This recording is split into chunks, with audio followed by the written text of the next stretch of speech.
Ya, pemirsa, kembali di Ayu Siang. Pemirsa, kelompok kriminal bersenjata kembali melakukan penembakan terhadap warga sipil di Kabupaten Intan Jaya, Papua. Dalam penembakan tersebut, 1 orang warga terluka. Peristiwa penembakan oleh kelompok kriminal bersenjata terjadi di Kampung Bilogai, Distrik Sugapa, Kabupaten Intan Jaya, Papua. Penembakan terjadi pada siang hari mengarah ke permukiman warga. Personil TNI Polri langsung terjun ke lokasi untuk mencari 2 pelaku penembakan yang melarikan diri ke hutan. Korban alami luka tembak di bagian punggung dan telah dilarikan ke Puskesmas Bilogai. Korban saat ini telah dievakuasi menuju Kabupaten Nabire menggunakan pesawat. Tapi yang jelas bahwa benar ada penembakan, sudah dicek sama anggota, posisi ada di puskesmas, karena kan posisi puskesmas itu di bawahnya, jadi kalau tower itu kalau ke bawah sekitar 500 meter lah begitu, ya, kan dia daerahnya gitu aja deh.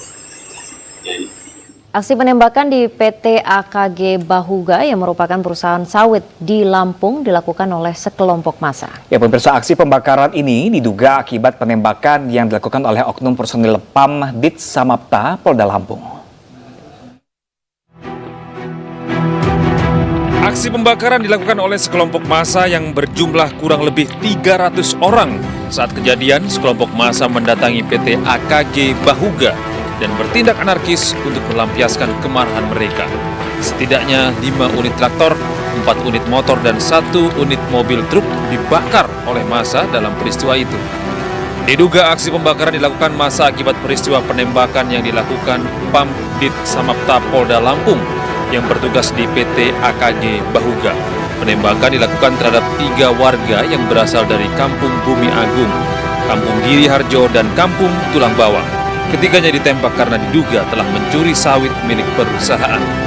Kasus ini masih diselidiki oleh Polda Lampung. Dari Lampung, tim liputan iNews melaporkan. Dan pemirsa, untuk mengetahui lebih lanjut kita terhubung dengan AKBP Teddy Rahesna selaku Kapolres Waikanan. Halo, selamat siang Pak Teddy. Terima kasih telah bergabung bersama kami di Ayu Siang, Pak Teddy. Pak Teddy, ini bagaimana Pak Teddy kronologisnya aksi kerusuhan yang berujung dengan pembakaran di PT AKG Bahuga ini? Baik, bermula pada tanggal 29 Januari tahun 2023 kemarin, sekitar jam 23.00, 2 personil pengamanan yang melekat di PT AKG beserta 2 satpam dari PT AKG melakukan patroli untuk mengecek wilayah perkebunan. Kemudian pada jam 23.00 tersebut telah dipergoklah sama tim patroli ini, ada sekitar 3-4 orang yang sedang melakukan pencurian kelapa sawit di wilayah PT AKG. Kemudian anggota tersebut berdasarkan hasil pemeriksaan interogasi dari Bid Propam Polda Lampung, kedua personil tersebut membuang tembakan. Kemudian setelah itu ada upaya untuk menabrakkan kendaraannya yang digunakan pelaku untuk mencuri kelapa sawit kepada personil yang bertugas. Setelah itu personil mengambil upaya-upaya pencegahan dan melakukan tindakan tegas terhadap pelaku.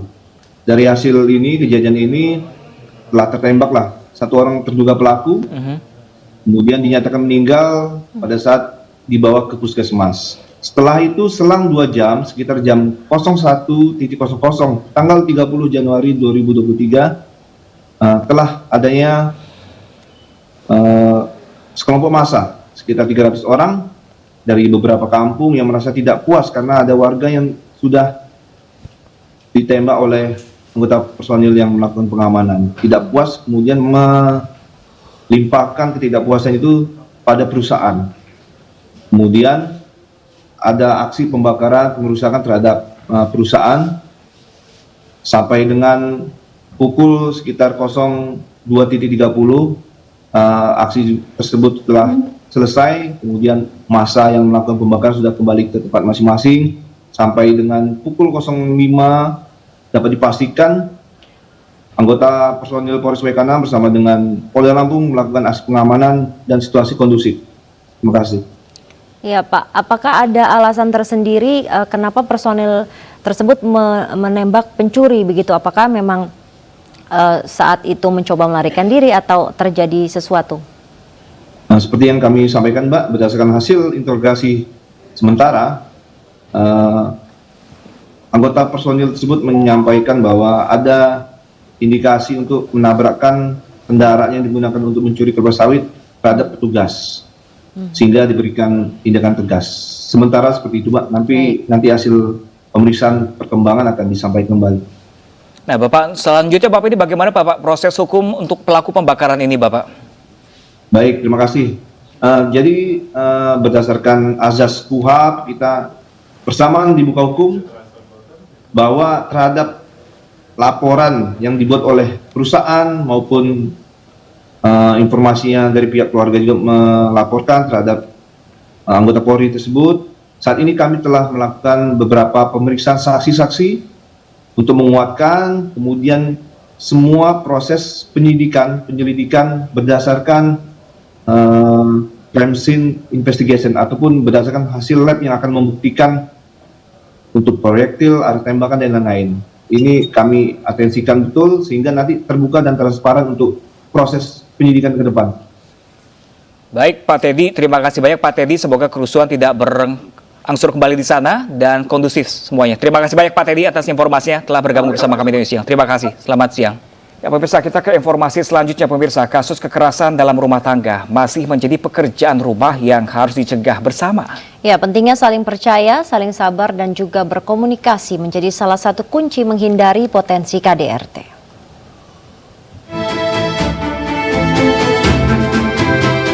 Kasus KDRT meningkat selama masa pandemi COVID-19. Menurut laporan Komnas Perempuan, kasus KDRT terhadap perempuan naik sekitar 75% pada tahun 2020. Partai Perindo menyoroti tingginya angka tersebut dan masalah ekonomi disinyalir merupakan salah satu faktor utama hal tersebut bisa terjadi. Hal tersebut menjadi pembahasan dalam podcast Aksi Nyata dari Kamu untuk Indonesia yang digelar Partai Perindo. Korban-korban dari KDRT ini banyak faktor yang menyebabkan KDRT terjadi. Betul, ya. setuju. Tentunya nomor satu mungkin ya karena adanya COVID, mungkin ada suami yang sudah di PHK. Betul. Lalu ekonominya pastinya berubah, gitu ya, berubah drastis lah. Nah, kadang-kadang keadaan seperti ini yang membuat KDRT itu terjadi. Betul. Kasus KDRT bisa dicegah dengan saling mengerti, bersabar dan saling berkomunikasi di dalam rumah tangga agar tidak terjadi emosi sesaat yang akan merugikan kaum perempuan khususnya. Tim Liputan iNews melaporkan.